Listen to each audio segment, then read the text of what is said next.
de esta jornada no es rellenar un poco el programa, sino contarte que este espacio está pensado inteligentemente para poder decir necesitamos un tiempo de dialogar. Por eso hemos armado las mesas, como te decía Ezequiel, qué bueno es estar en casa porque lo que queremos hacer es lo más parecido a la cocina de tu casa o lo más parecido a tu living. Por eso nosotros también nos preparamos acá en un lugar muy igual al que vos tenés para poder decirte qué bueno que podamos dialogar. Esta es la llave que Ezequiel te decía, abrir el corazón. Esta es una tarde, este es un rato de la tarde para poder intercambiar, para poder escuchar, para poder dejar de lado el celular y los WhatsApp que suenan por un ratito, dejarlo al costado, porque este es un tiempo para valorar al que está delante tuyo o para el que está al lado tuyo y poder ser escuchado por lo que decís y también escuchar al otro, ¿sí? Es así, es así. Así que prepárate, ponemos primera entre todos y nos lanzamos esta gran aventura que tenemos por delante de poder compartir una tarde, que estos momentos muchas veces no se dan. No se dan. Así que hay que aprovecharlo, disfrutártelos. La verdad, nosotros acá también tenemos nuestro living. Sí, Muy sí. lindo este puff. Este puffcito está. ¿Me lo puedo llevar después? Está muy lindo para apoyar los pies, no sé qué vamos a hacer. Pero la idea es que estemos cómodos en el living de casa. ¿Está bien? Sí, esa es la idea. Por eso vos ves que las mesas son lo más mixtas que se pueda. O sea, no sé cuántas veces vos tomás mate con el que tenés al lado. O sea, por ejemplo, a ver un ejemplo, no sé, pero... no sé, Ariel, ¿cuántas veces toma mate con Francisco? No tengo ni idea, me parece que pocas. Pero hoy tienen la oportunidad de tomar un mate y encima charlar de un tema especial, por eso lo hemos dispuesto así. Y quiero contarte un poquito cómo va a ser el programa. El programa va a ser así. Como dijo Ezequiel, desde aquí adelante, desde nuestra mesa, vamos a disparar temas para que vos los puedas debatir. O sea que vos ahora tenés un tiempo para escuchar, en lo cual te voy a pedir que seas atento, que estés concentrado y que seas respetuoso de lo que vamos a disparar desde aquí.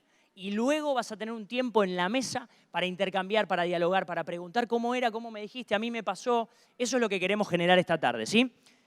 Vamos a lanzar el tema. Adelante. ¿Te parece? Ganamos si somos genuinos, ¿no? Si abrimos el corazón. Así y aparte otra, ganamos si no me pongo en el rol ese de explicar y contestar todas las preguntas bien, que a veces me sale y quiero copar la charla. No, ese no es este momento. Nadie se va a asustar. No, aparte, nadie. ¿No? Se puede decir la burrada más grande porque no hay respuestas únicamente correctas, sino que lo que queremos hacer es que cada cosa sume y edifique a lo que está pasando en la mesa, ¿sí?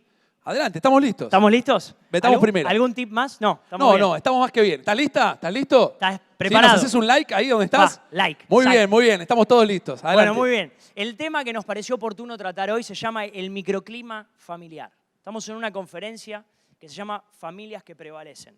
Y nosotros hoy vivimos en distintas composiciones de nuestras familias. Las realidades que vivimos son diferentes, los participantes de nuestra familia que conviven en nuestra casa son diferentes una de otra, la cantidad, el vínculo que hay, abuelo, abuela, mamá, papá, lo que sea, y todos estamos incluidos en un microclima familiar, sea que vivas sola con tu hijito, o sea que vivas solo con tu pareja y no hay hijos, o sea cual sea el ejemplo que vos quieras dar de cómo es tu familia, vos convivís en un microclima familiar. Y hoy nos parecía copado poder hablar de componentes que hacen a un microclima familiar saludable, ¿sí? Entonces te vamos a proponer que vos escuches disparadores desde aquí, componentes de un microclima familiar y que luego vos puedas intercambiar, interactuar, por eso se llaman ruedas interactivas. Así que, como estamos listos para arrancar, lo que voy a hacer es presentarte al primer orador de la tarde. Hoy tenemos 4 oradores, esta se llama dinámica 4x7. Tenemos 4 oradores que van a hablar cada uno 7 minutos y solamente van a disparar un tema, no van a lograr agotarlo. No se puede decir todo en 7 minutos, pero tienen el desafío por delante de disparar en tu mesa una charla, ¿sí? Así que yo te voy a invitar a que seas sonriente, a que seas generoso y cada vez que arrancan les vamos a dar un aplauso porque ellos se han preparado. Así es. Aplausos, ahí estamos. Qué lindo lo que se viene, Alfie. Espectacular. En 5 minutos o en 7 no vamos a poder solucionar todo, pero va a ser un disparador para que vos abras tu corazón. Eso. Se viene un gran momento. No, y después en la mesa no vas a poder responder todo porque los minutos también son pocos, así que hay que ser generoso y compartir con el otro. Tiene que poder hablar el que está al lado tuyo y vos un poquito. Bueno, muy bien. Lo primero que queremos hacer es presentarte a Andrés Panero. Él es un hermano de aquí de la iglesia, viene con su familia, con su esposa y hace poco fue papá, ¿no? Vamos, Sofi, todavía. Hace poquito está estrenando paternidad. Y hoy lo que queremos hacer es presentártelo. Él es un hermano de aquí, él está en la coordinación del equipo de los adolescentes y hoy viene a presentarnos el primer disparador, el primer componente del microclima familiar, así que lo recibimos con un aplauso. Bueno, muchas gracias. Y el tema que nos propusimos arrancar es la honra. Le pedí a Google que me diga letras de canciones que tengan la palabra honra. Pocas veces nos va a pasar esto. Google prácticamente no tenía resultados. Me tiró 2 resultados. A ver si vos vas pensando ahí rápido letras con la palabra honra. Encontré el himno a Sarmiento, que tiene una frase que dice: gloria y loor, honra sin par. Yo no me aprendí el himno a Sarmiento, así que lo tengo que leer. Para el grande entre los grandes, padre del aula, Sarmiento inmortal. ¿Qué tal, No me la acordaba. De ahí, no sé cuándo se escribió el himno de Sarmiento, de ahí para adelante, después se encontró un tango que se llama A mucha honra, no bajé la letra, y después nada más de temas, letras de canciones con palabra honra. Así que nos vamos a ir aproximando a esto, a decir qué es la honra. Bueno, estuve buscando un poquito. Honra, el término que se usa en la Biblia para la palabra honra se llama kabod, se dice kabod, y tiene que ver con la idea de algo que pesa, algo que es de preeminencia. Y podríamos dar como concepto, a tratar de definir qué es la honra, podríamos definir sinónimos como respeto, estima, pleitesía, yo acá me anoté algunos, valoración, reconocimiento. Bueno, y yo quería ahora brevemente invitarte a que repasemos y nos vayamos aproximando a lo que es la honra en la Biblia. ¿Está bien? Presta mucha atención porque yo ahora voy a leer algunos versículos que hablan de la honra y la idea es que vos vayas ahí pudiendo enganchar ideas que hay y que se proponen en esos versículos. Hay 3 clases o 3 momentos de honra en la Biblia. Y la primera es la honra a Dios. Primera Reyes 8, yo te leo, dice: Señor y Dios de Israel, no hay en los cielos ni en la tierra otro Dios como tú, pues tú cumples tu pacto y tienes misericordia de quienes te honran y te obedecen de todo corazón. Honra asociada a la obediencia, a Dios.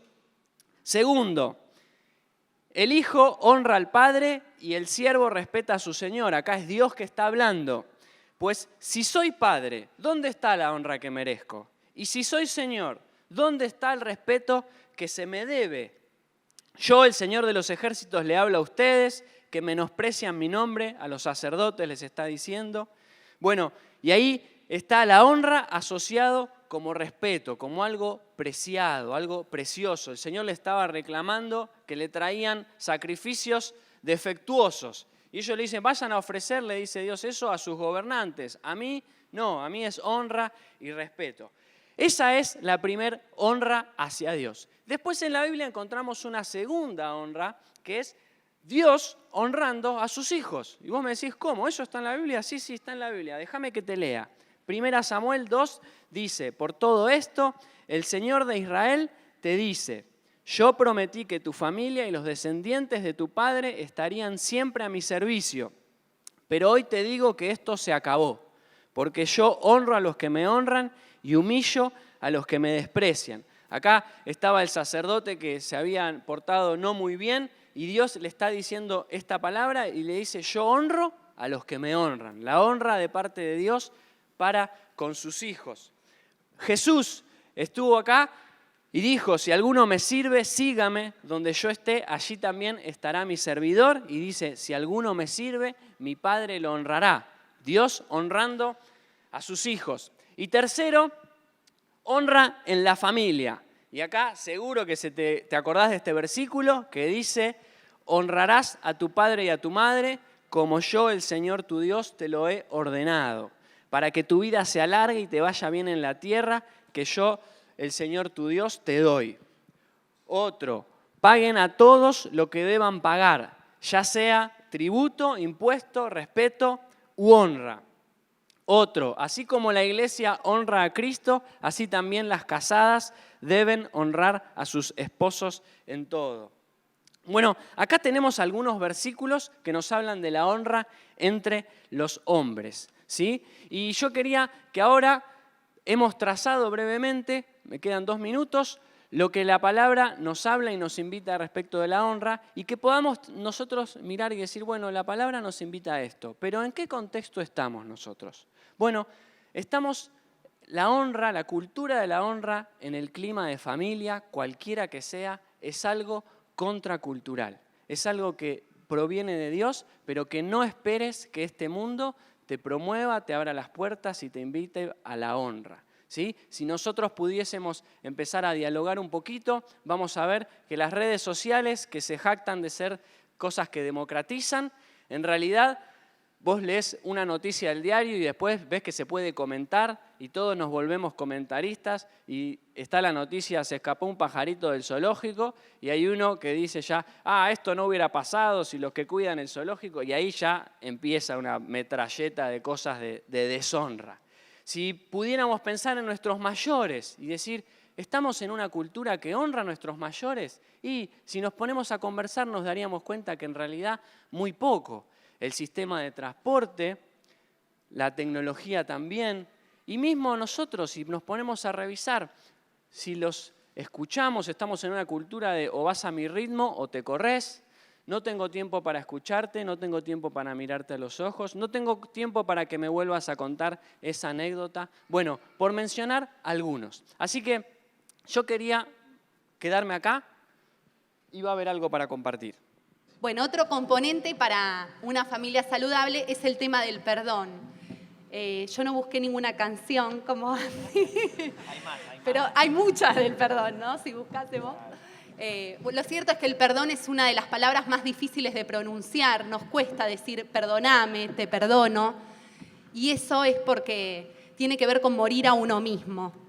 Y tenemos el desafío de desarrollarnos en un ejercicio cotidiano del perdón, ¿no? Pensaba que a nuestros chicos desde muy pequeñitos les enseñamos a pedir perdón y a no tomar revancha, y cuesta un montón. Yo tengo 3 niños y a veces pueden pasar un largo rato en el rincón hasta que se disponen a pedir perdón, ¿no? Y también pensaba que como papás muchas veces nos cuesta reconocer nuestros errores y pedirle perdón a nuestros hijos. En las parejas, en los matrimonios también discutimos, no llegamos a un acuerdo, nos enojamos y el tema es qué hacemos con ese enojo, con ese desacuerdo. Y Pablo en Efesios 4 nos advierte, enójense pero no pequen, reconcíliense antes de que se ponga el sol y no den lugar al diablo. Este es un texto que conocemos. ¿Y por qué dicen no den lugar al diablo? Muchas veces el enemigo pone pensamientos como no es tiempo de perdonar, o ya me voy a olvidar de este tema, o es él el que me tiene que pedir perdón, o te perdono, pero, y sacamos la lista de cosas, ¿no? Y sin embargo, la palabra nos advierte esto de reconcíliense con urgencia y no den lugar al diablo, ¿no? Esta semana leí una frase que dice que un matrimonio es un romance en donde la heroína y el héroe mueren en el primer capítulo. Y me gustó, me hizo pensar en esto del perdón, de morir, ¿no? Me parecía una frase interesante. Pero ¿qué dice la Biblia acerca del perdón? ¿No? Hay muchos versículos que hablan de este tema. En Mateo 6, 12, cuando Jesús oraba al Padre, dice, Padre, perdónanos nuestras deudas, como también nosotros perdonamos a nuestros deudores. Y también en Mateo 18, Jesús hablaba con Pedro, y Pedro le dice, Señor, si mi hermano peca contra mí, ¿hasta cuánto tengo que perdonarlo? ¿Hasta 7? Y Jesús le dice, no te digo que hasta 7, sino hasta 70 veces 7. Como diciendo, no lleves la cuenta, ¿no? Y Jesús termina explicando el tema del perdón con una parábola hermosa de los 2 deudores, que está en Mateo 18, que no nos da el tiempo, te invito a que la puedas leer en casa. Y esto es porque el perdón tiene que ver con la cancelación de una deuda. En la palabra, en la Biblia, la palabra perdonar significa dejar pasar. Me llamó la atención el significado, ¿no? Porque es como cuando una persona deja de exigir que se le pague una deuda. Deja a un lado el resentimiento y deja de insistir en una compensación por el daño o la pérdida que tuvo, ¿no? Y volviendo a Pedro, Pedro ya sabía que tenía que perdonar, pero su pregunta era, ¿cuándo es suficiente? ¿Dónde está la justicia en un sistema donde tengo que perdonar continuamente, ¿no? Y muchas veces nos preguntamos como Pedro, ¿no? Jesús termina explicando este tema del perdón diciendo una advertencia que suena dura, pero es la verdad, y dice que si nosotros no perdonamos, tampoco Dios nos va a perdonar. ¿Y por qué dice esto?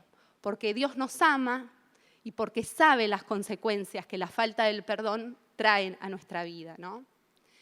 Y me gustaba compartir algunos aspectos de cómo vivir el perdón, ya sea dar o recibirlo, el perdón. Uno de ellos es que solo recibiendo el perdón del Padre podemos perdonar a otros, ¿sí? Solo siendo conscientes en mi día a día de que necesito el perdón de Dios es que puedo dar y recibir perdón. Y me gustaba leerte dos textos, uno está en Efesios 4, que dice, desechen todo lo que sea amargura, enojo, ira, gritería, calumnias y todo tipo de maldad. En vez de esto, sean bondadosos y misericordiosos y perdónense unos a otros, así como también Dios los perdonó a ustedes en Cristo. Y otro texto, que está en Colosenses 3:12, dice, por lo tanto, como escogidos de Dios, santos y amados, revístanse de entrañable misericordia, de benignidad, de humildad, de mansedumbre y de paciencia. Sean mutuamente tolerantes si alguno tiene queja contra otro. Perdónense de la misma manera que Dios nos perdonó. La palabra nos insta a esto, ¿no? Y otro aspecto es que el perdón no es una opción, es un mandamiento. Como hijos no podemos mantener un enojo, ¿sí? El amor al prójimo y el perdón van de la mano. Y otro aspecto también a tener en cuenta es que es una decisión perdonar. Yo decido perdonar en fe, ¿sí? No es un sentimiento. Tiene que ver con mi vivir en Cristo, con vivir en el poder del Evangelio, con eso tiene que ver, ¿no? Otro costado de perdonar es que el perdonar es morir continuamente a mi reo, como una vez nos compartía el pastor, a mi rebelión, a mi egoísmo y a mi orgullo. Continuamente me ejercito en esto, ¿no? El perdón también es renuncia y entrega. Renuncio a mis derechos, renuncio a mi deseo de venganza y entrego mi causa a un Dios que es justo, que es misericordioso, es un Dios santo, justo y misericordioso. Él se ocupa, Él dice en Romanos 12, mía es la venganza, yo pagaré, dice el Señor. Y otro costado también del perdón es que trae libertad. El perdón es libertad. No es un beneficio que le confiero al otro, sino que es una libertad que me doy a mí mismo en obediencia a Dios. Se benefician ambas partes cuando hay perdón.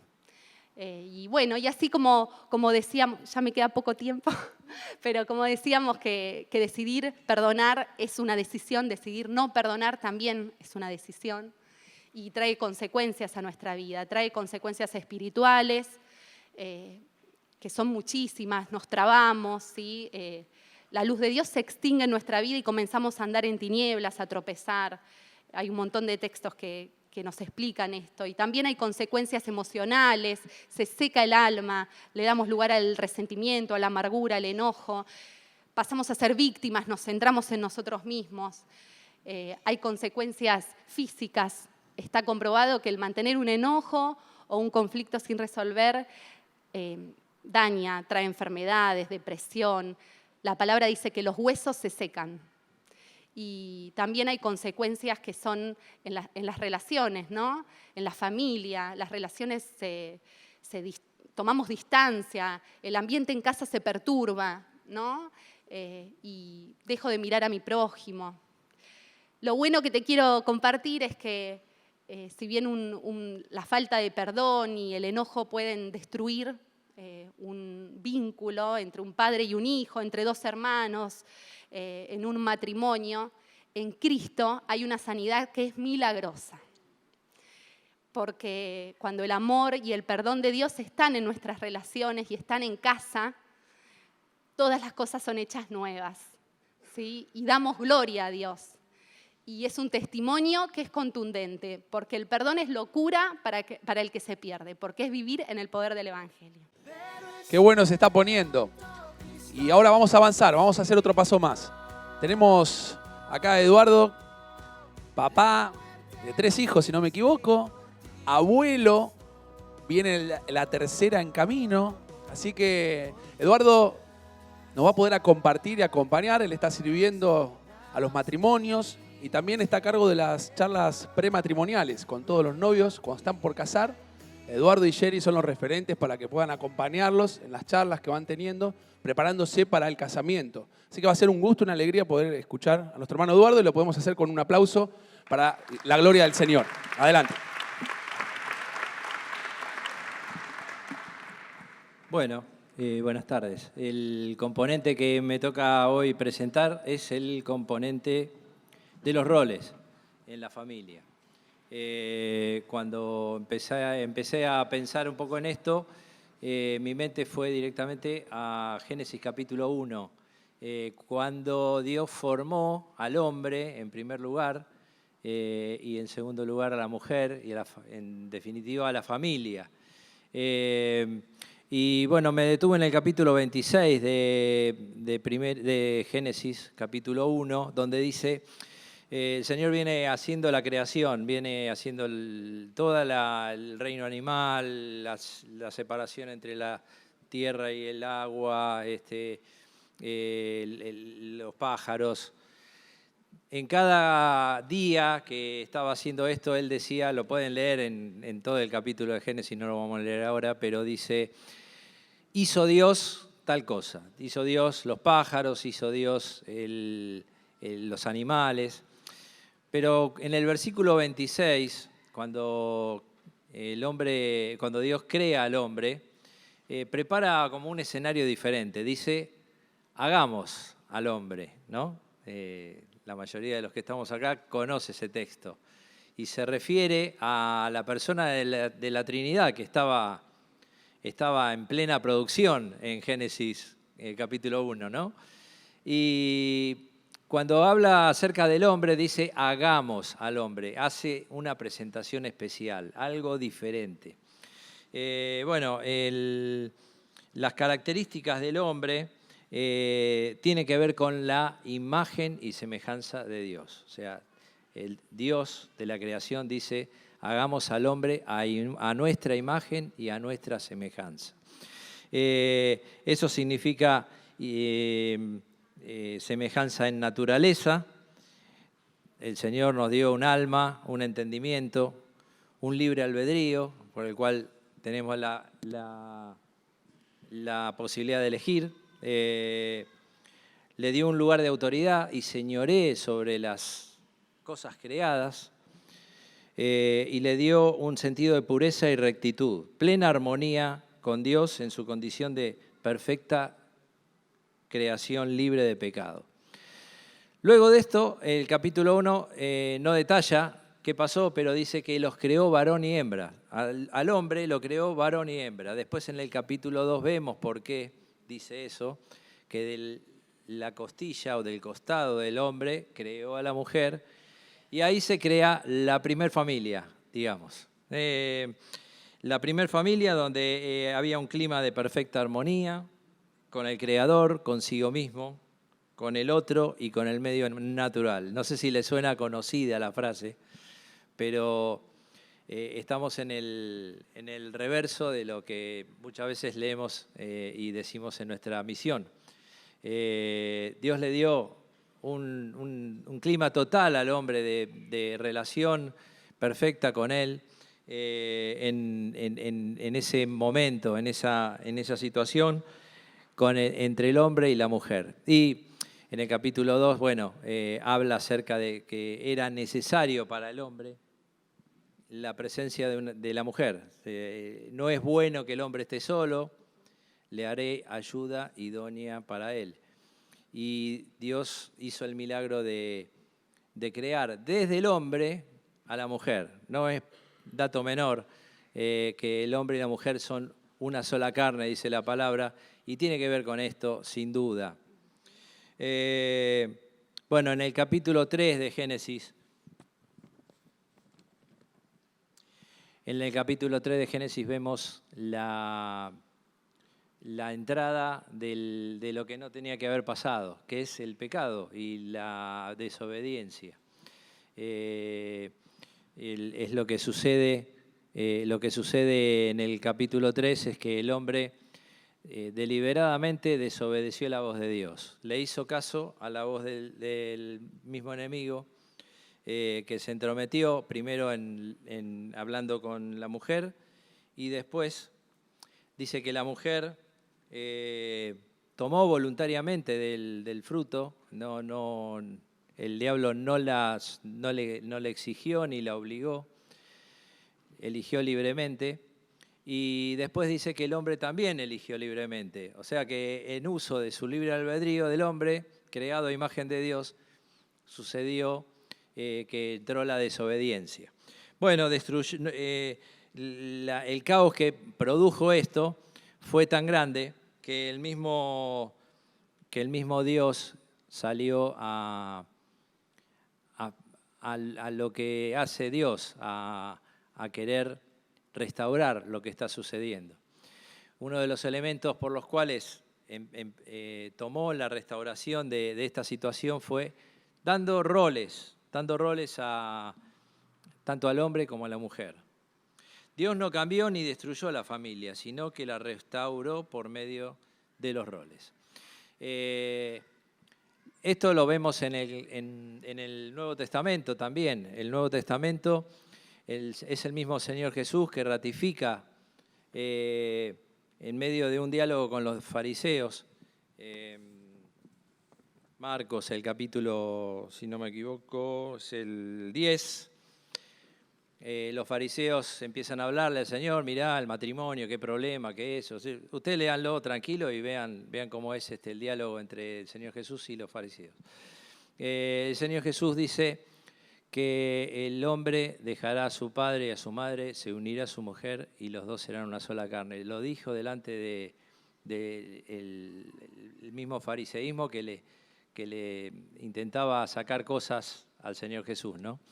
La cuestión es que el Señor Jesús, después más adelante el apóstol Pablo, habla y ratifica el componente de los roles que tiene que haber en una familia. Estos roles también se dan para funcionalidad de la familia, para idea de equipo. En la familia tiene que haber una idea de equipo. La familia de la fe es una familia ampliada para quienes hoy estamos en la comunidad de fe. Es una bendición el poder ver que los hermanos podemos ser de bendición para hijos, para que los abuelos de la congregación pueden ser abuelos y que los nietos de la congregación pueden ser nietos de algún abuelo también. No hay nada más maravilloso que la comunidad de fe usando sus dones. Cuando los padres cumplen sus respectivos roles en amor y comunicación, en un vínculo de ternura, hay bendición. Y los hijos crecen en una fuerte autoestima.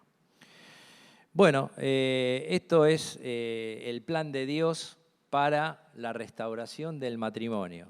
Y una de las cosas más lindas que puede suceder en la vida de una persona es creer en el Señor Jesús, que vino a traernos una nueva oportunidad a todos.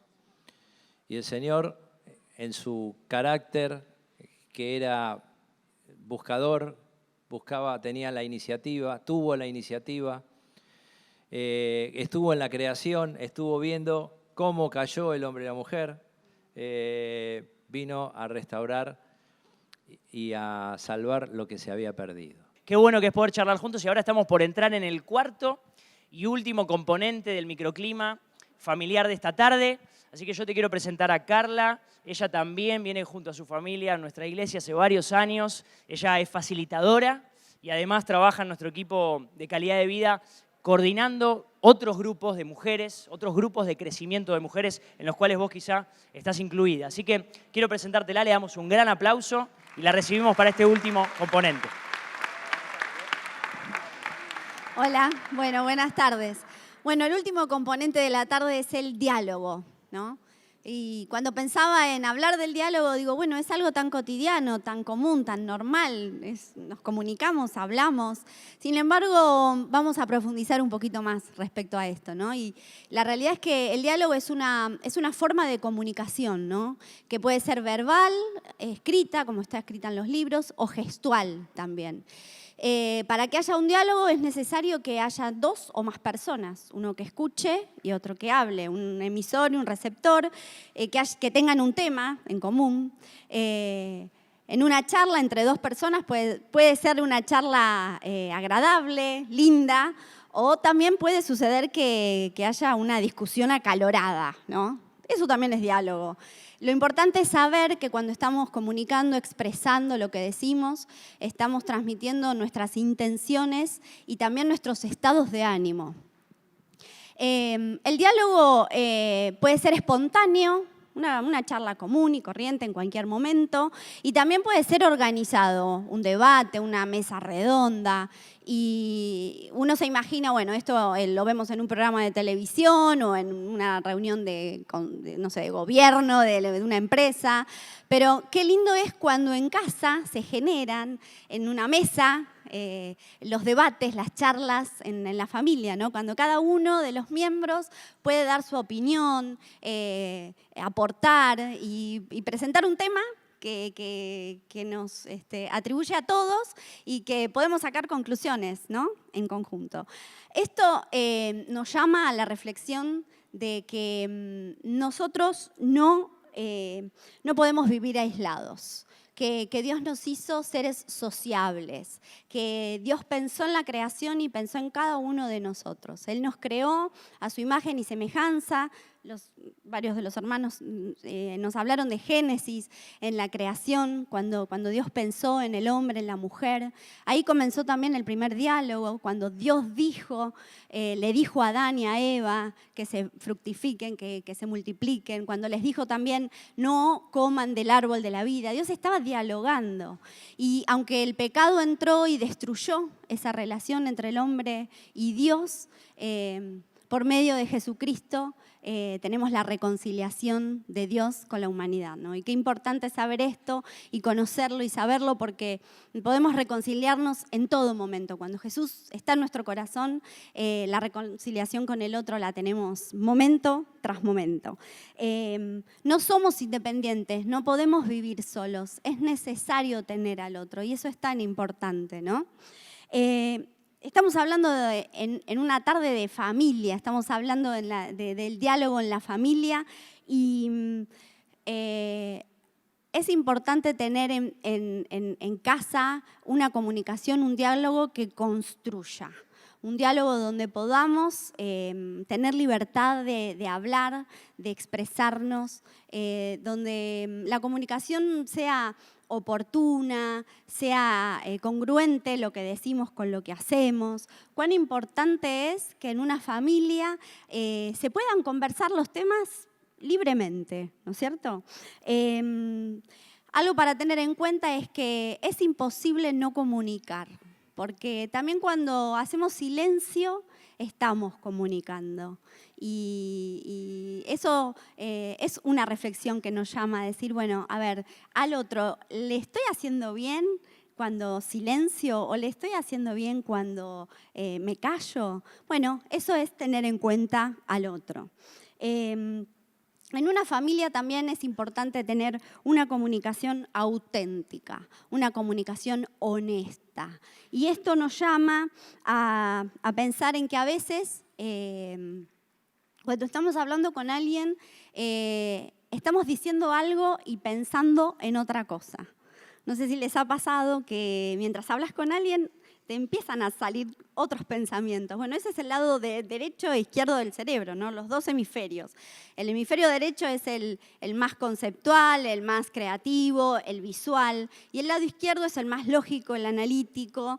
Ese es el que te va marcando. Mira esto, y mira aquello, y uno se encuentra por ahí en una conversación con el otro y decís, ¿y qué hago? ¿Lo digo? ¿No lo digo? ¿Lo voy a lastimar? Bueno, ahí empieza un camino, un proceso en donde tenemos que tener en cuenta al otro, ¿no? Y quizás sea una verdad que lo va a lastimar, sea una verdad que quizás no sea el momento de hablarlo. Entonces, en esa conversación podemos terminarla y volver a retomarla en otro momento, o volver a repensar en eso que tenía que hablar y que no hablé, porque quizás no era necesario decirlo. Pero sí tener en cuenta que tenemos que buscar este proceso en el cual no nos es fácil decir, bueno, digo lo que pienso y no me importa lo que le va a pasar al otro. Y acá tenemos que tener en cuenta el dominio propio, ¿no? Decir, no, ahora no se lo voy a decir, no es momento. Y también sacar los frutos del espíritu, la paciencia, la tolerancia, la benignidad, tantas cosas, ¿no? También nos podemos encontrar con conversaciones difíciles en casa. ¿Qué hacemos con esas conversaciones? ¿Qué hacemos? ¿Las seguimos, las postergamos, las anulamos? Eso tiene un costo, pero una conversación difícil hay que enfrentarla. A veces es por el tema en sí, que nos cuesta, es un tema difícil y nos cuesta hablarlo. Y otras veces es porque la persona es difícil, no nos cuesta llegar a la persona. Pienso por ahí en un varón, en un papá autoritario que hasta que con un gesto puede golpear el puño en la mesa, eso retrae, asusta, trae miedo. Eso es comunicar también y puede ser difícil llegar a él, pero tenemos que buscar la manera de que esa conversación difícil se allane, pidiendo un consejo, acercándonos. Tenemos que buscar las formas. Y otro tema muy importante es el valor del tiempo. Hoy en día nos encontramos con poco tiempo a las corridas. Los dispositivos tecnológicos nos ayudan a estar contactados y comunicados todo el tiempo, ¿no? Con gente cercana, con gente lejana. Pero no es lo mismo estar cerca, tocarlo, hablar, mirarlo a los ojos, escucharlo, sentirlo cerca al otro. Ese es el diálogo que Dios nos enseña a construir. Y en esto de valorar el tiempo, es dedicar el tiempo a la persona, estar disponible, ayudar al otro. El mejor ejemplo que tenemos y que tiene su máxima accesibilidad, es el Señor Jesús. Cuando Él caminaba en la tierra y andaba por la calle, Él iba prestando atención a las necesidades del otro, iba prestando atención a cuando alguien lo llamaba, iba a visitar a las casas, o cuando alguien lo invitaba, Él iba. Y me acordaba hoy a la mañana, cuando el pastor Norberto nos habló de Zaqueo, ¿no? Jesús iba caminando y tenía un propósito, iba a un lugar, pero miró para arriba, no siguió caminando, y lo miró y lo vio a Zaqueo y le dijo, Zaqueo, vení, bajate, que es necesario que charlemos. Bueno, te animémonos a no ir por la vida ocupados, sin tiempo, buscando nuestro objetivo, sino mirar, tener una visión 360 y encontrarnos con otro y por qué no cambiar la agenda algún día y decir, amigo, ven y bájate del árbol hoy, vamos a compartir un café, vamos a tomar un mate, ¿sí? Y quería compartirles dos textos.